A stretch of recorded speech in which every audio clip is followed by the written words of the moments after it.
আসসালামু আলাইকুম রহমতুল্লাহ। আমি আছি চুয়াডাঙ্গা উপজেলা সরবগঞ্জ বাজার। এখানে আমি ভুট্টা মারাই মেশিন বানিয়ে দিচ্ছি। এখানে ভুট্টা মারাই মেশিন আমার তৈরি করতেছে মিম ইঞ্জিনিয়ারিং মিলন ভাই। মিলন ভাইয়ের যে কর্মচারী, এগুলো তো কাজ ঠিক মতন করতেছে না।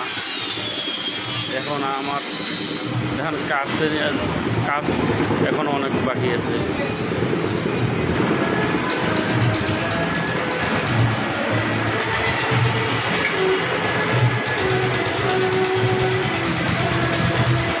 আমার আরও 2 ঘন্টা 2.5 ঘন্টা কাজ লাগবে। কাজ করার পর রং করবে। রং করার পর তারপর আমি বাসার দিকে রওনা দেব। এটা হলো মিম ইঞ্জিনিয়ারিং মিলন ভাইয়ের ওয়ার্কশপ। শুধু মিলন ভাই লোক শুধু বিড়ি খাইতেছে। কাজ করে 10 মিনিট